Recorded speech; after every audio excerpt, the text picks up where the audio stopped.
So if you do then again a true statement, then you know, well, if you do a number of statements after each other, then you get fatigue or fatigue and learning. Okay, fatigue works negatively and learning works positively.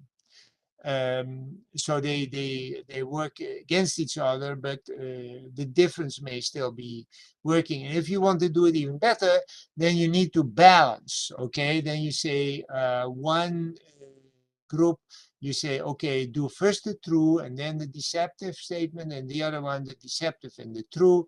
And of course this one has to be the same as the last one, so that you can get an idea, well, how bad is it to ask people to do two things. Okay.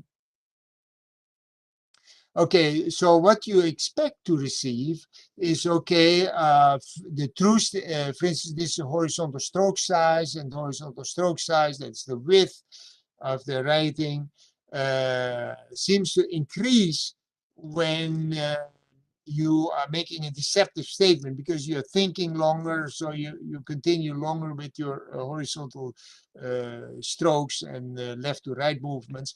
So the true statement is normal.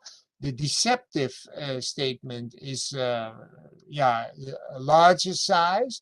And then you have a sort of learning and fatigue effect. So this is not exactly the same anymore as this, but what you hope that is that it is minor. Okay, that this is smaller than that. And now we look at the real results, and these real results, and that was only based on 5 participants, was precisely as we expected. So that is such a very good sign that, you know, it's confirming that handwriting movement features will change in even a simple experimental setting. Okay.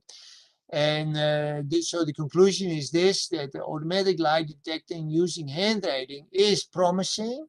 And because we calculated this automatically, I wanted to stress that. So it's not, we didn't need a judge. Okay. We did, the computer did it for us. And the computer calculated something, and then we said, okay, the computer says this, and that's what we go by. We are not going to change the data. Okay. You see, because changing data in science, that is called scientific misconduct. So even if you get data that are totally against your hypothesis, you cannot remove those data. It is like same as in the jury. You say, that one juror messes up the whole thing because everyone agrees, only that one juror is not agreeing.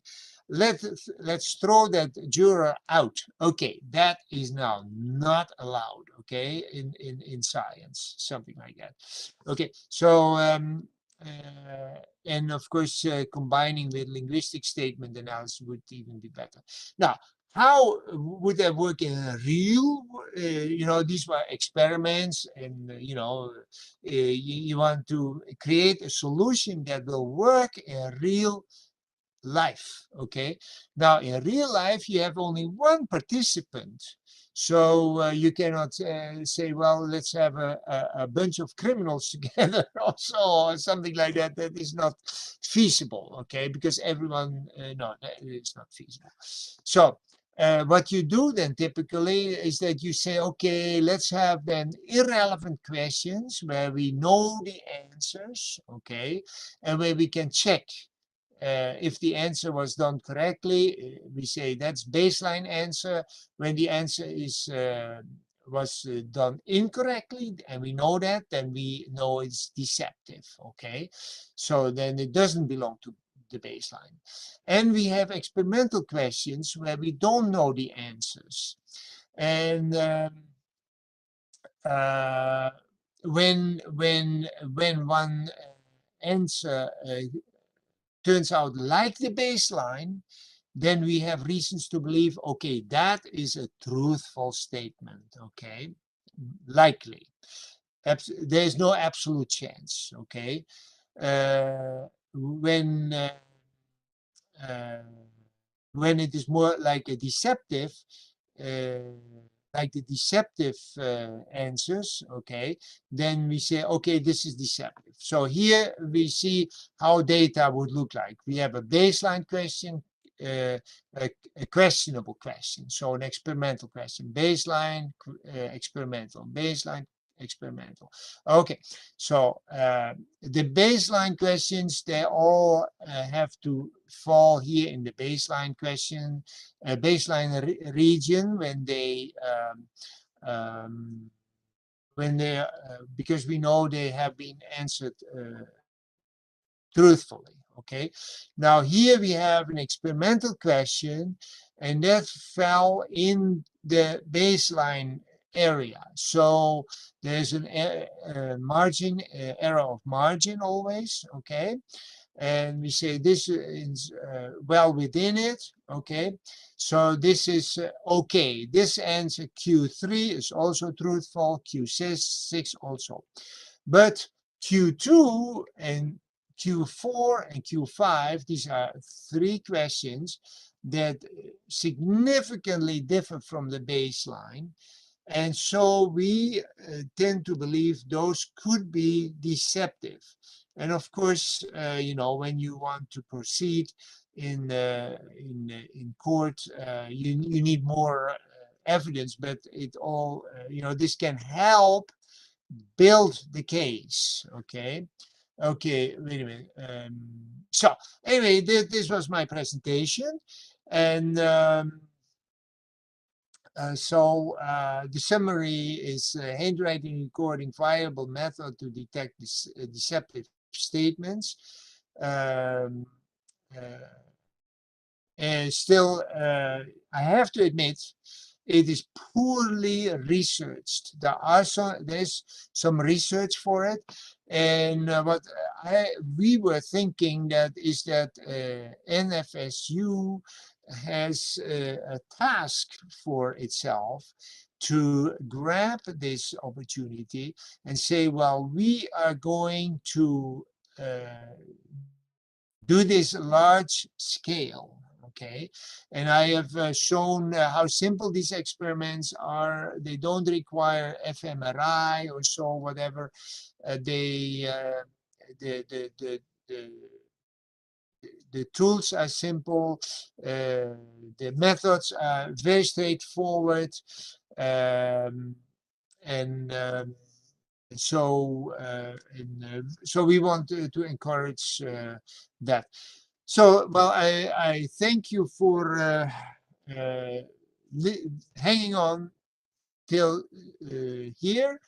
And if there are any questions, I can answer them now. And some other questions you can email me. You can find me with handwriting movement software. And we respond within one business day. Okay. Well, thank you very much. And this is, by the way, a picture in my neighborhood in Arizona that I took myself. Thank you, sir, for explaining how relevant and irrelevant crime-based questions affect handwriting movement and features of handwriting, and how it can be used to get the profile of an individual. Also, the effect of cognitive load and various diseases and disorders that can affect handwriting. Your Yes. researchers, your researchers will help the forensic psychologist to prepare a baseline and norms to develop forensic profiling using the handwriting movement. Participants are requested to fill up the feedback form shared in the chat box. Portal is now open for questions. You can raise your hand or put your questions in the chat box. Oh, Kindly put your questions in the chat box, participants. let me see. Meanwhile, I just read out the feedback given by one of the participants. Thank you, Uh, Mel, for very interesting and knowledgeable speech. And the participant is from India. Any questions? Okay, there is one question. What are the restrictions of combining linguistics and deception detection handwriting techniques? I think this question is for Hans Leo. What are the yes. restrictions? Yeah, that's a very, very good question. Well, I have to admit that I spoke a little bit. Can you hear me still? Yes, sir. Yes. Yes. That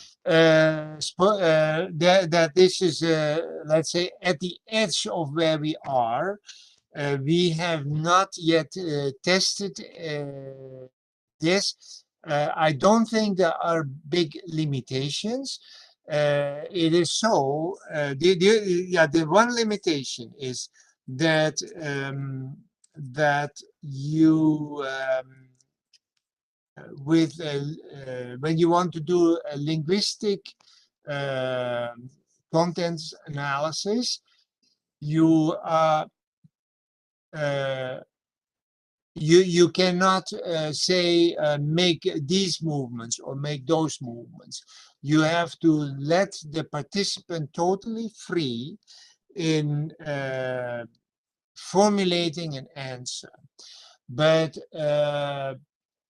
other than that, we can say, okay, the participant writes on a tablet or with a smart pen, and all these movements are recorded. Okay, so we can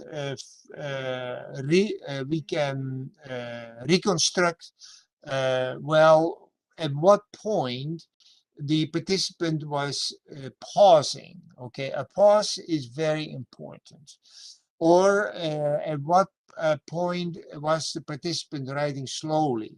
For instance, imagine, we are not even talking about forging signatures. But if you want to forge a signature, often you do it much more accurately and slower than when you write your own signature. Okay, that the same idea, but not exactly the same. So you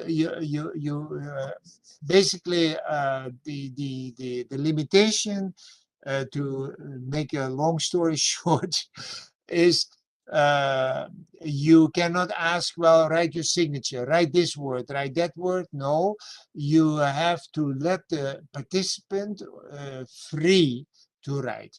And so which makes the analysis a little bit more complex, but you get a ton of more data. And also that can be analyzed automatically. But it's a very good question, by the way. Mhm. Thank you.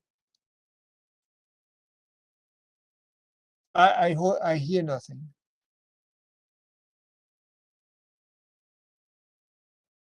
Thank you, sir, for answering the question. Yes. And And our our next next question. is from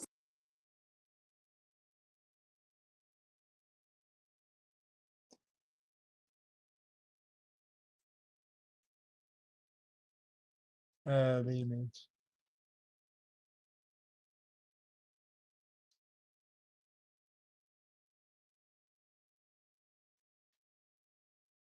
Am I audible to you? Yeah, now I can hear you. Yeah. Oh, wait a minute. Major Uh, issue in forensic I psychology. I see the chat buffer. Yeah. Okay, go ahead.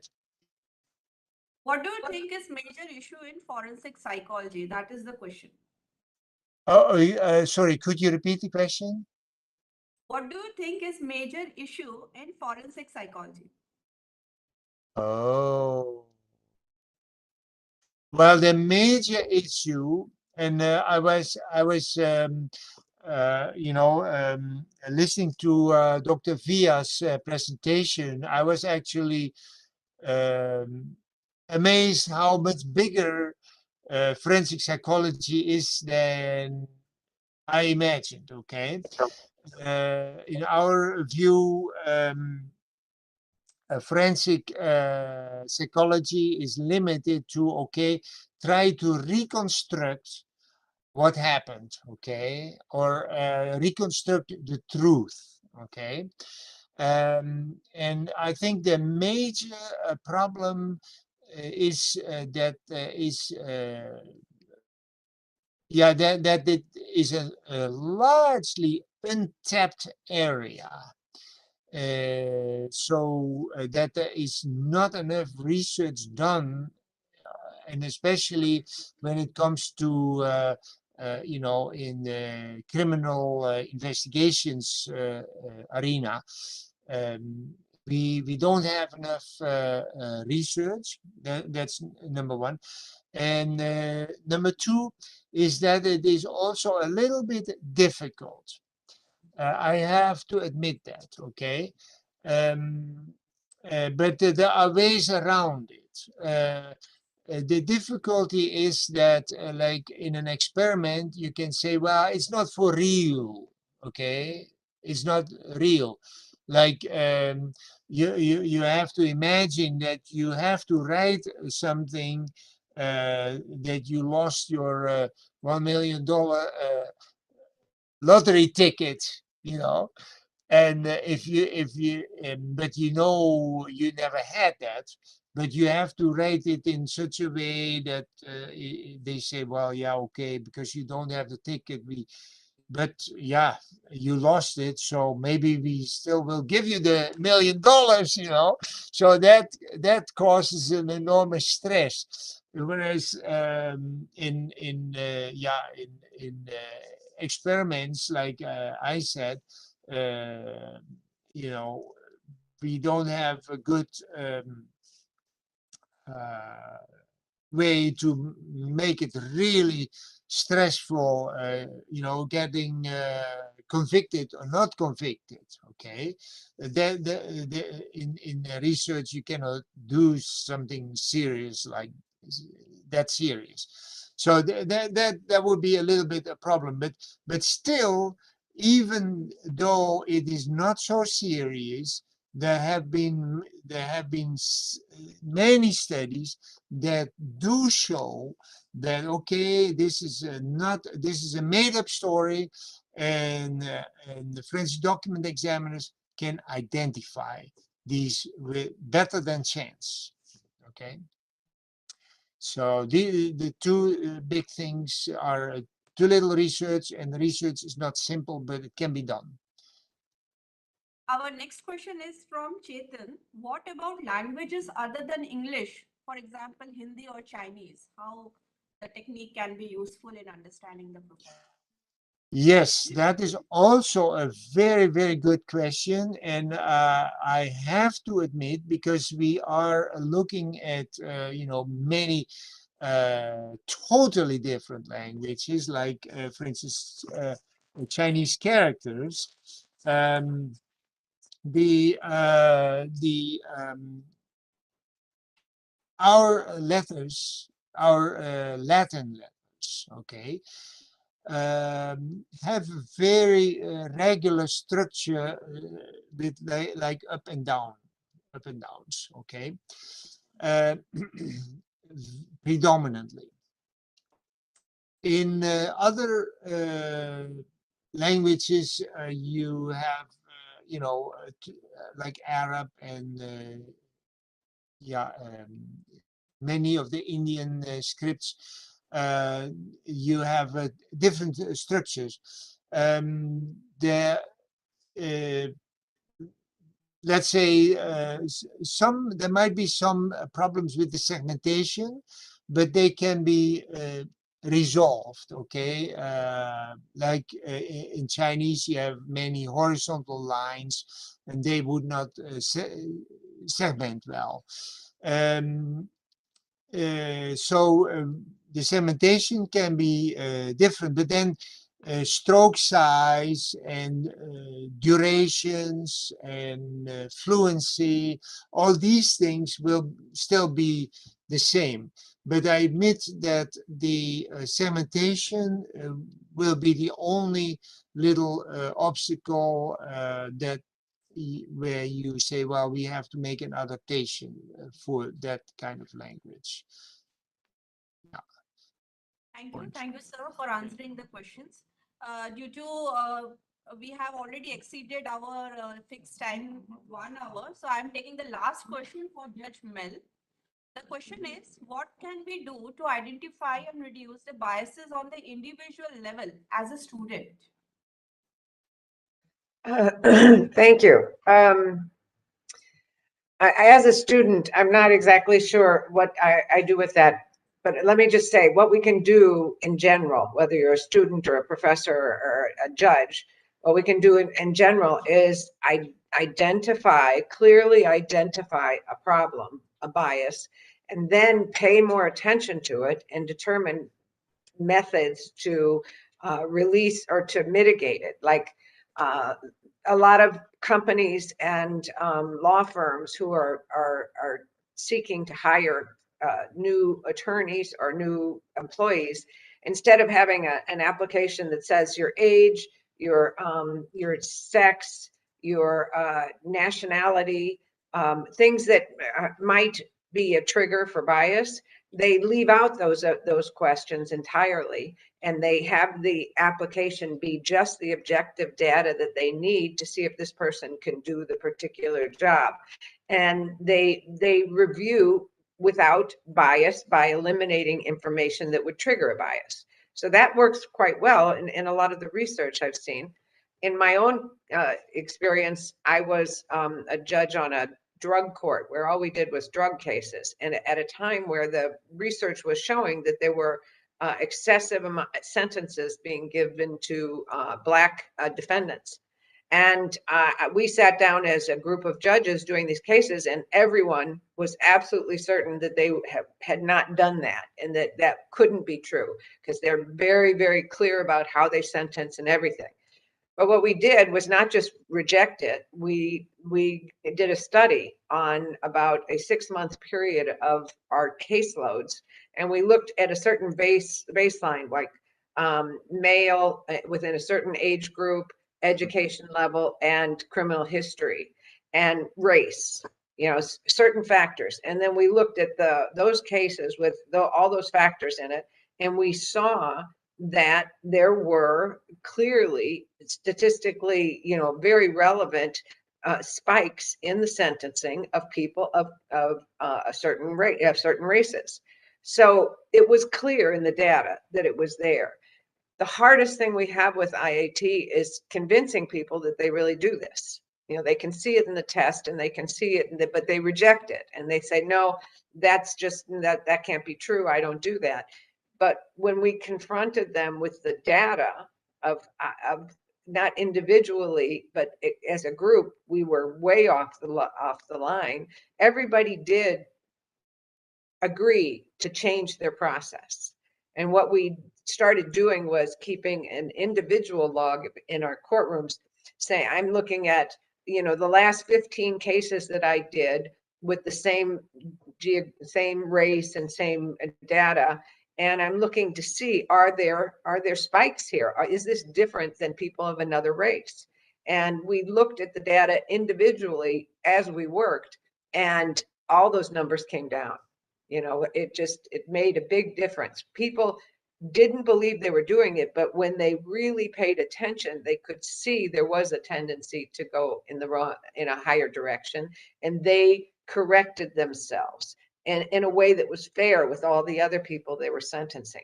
So it depends on where you're working and what you're doing, how you can change, what kind of a system you can put in to correct things that we're not even aware of, and we may deny or even exist. So the other thing, if it's a student, I think that this applies to your life. It applies to how you deal with people, how you deal with professors and other students, and what kind of work you look for. But it also, you can run into a situation where you think you have a professor or someone or a mentor or someone who is supervising you on an internship where their bias is quite clear to you or evident to you, but clearly not to them. I don't think you can accuse somebody of being biased and get very far with that, you know, especially because there's going to be a you know, situation of hierarchy there. But I think that you can introduce that person to the evidence and to the research and to the website, and in a way that's just neutral. And it might be interesting to them or interesting to the class to hear, and or you might write a paper about it for this professor. Just introduce and send the information out there is the best you can do in that kind of a situation. Last phase to give vote of thanks. On behalf of School of Forensic Psychology, National Forensic Sciences University, I, Dr. Priyanka Kakkar, Senior Assistant Professor, take this opportunity as my pleasure and privilege to give vote of thanks. First of all, I am thankful to Honorable Vice Chancellor, NFSU, Dr. J.M. Vyas, Professor S.O. Junari, Campus Director, NFSU, Dr. C.D. Jadeja, Executive Registrar, for giving all the support to organize this program. I thank deans of various schools of National Forensic Sciences University for being part of the program. I thank Professor Purvi Pokhriyal for organizing the symposium and to continue the tradition of conducting Forensic Psychology Day in such a short duration. My sincere thanks to our eminent speakers, Honorable Judge Mel and Dr. Hans Leo, for accepting the invitation in such short interval and to adjust their timing according to Indian Standard Time for delivering the lecture. I would like to thank forensic experts from state and central laboratories who accepted the invitation and participated. I thank our technical team coordinators, Mr. Vishal Parmar, Teaching and Research Assistant, School of Forensic Psychology, and Dr. Shivang Patel, Assistant Professor, School of Law, Forensic Justice and Policy Studies, for all the technical support and arrangements they have provided in preparing the brochure registration form, creating the link and e-certificates.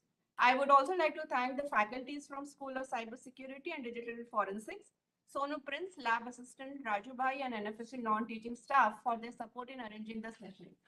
Sailesh Bhai for photographic documentation of the program. Special thanks to Mahesh Ji for getting us connected with Dr. Hans Leo. I thank all the 752 participants, both students and professionals, who have registered for the symposium and has made the program successful. Last but not the least, I would like to thank all the faculties and students of School of Forensic Psychology for their support in conducting the program. With this, the program has come to the end. The feedback link is shared in the chat box. Kindly submit it for e-certificate. Thank you and namaskar. Thank you very much. Thank you. Thank you. It was a big pleasure and an honor. Same here, sir. Thank you. I wish everyone still a successful day. And Dr. Judge Flanagan, it was very interesting to hear your voice and your story. And Dr. Vaya, I have such a terrible name. Vias, Dr. Vias' presentation, I also enjoyed very much. It was eye-opening, so to speak. Yeah, thank you. Thank you all.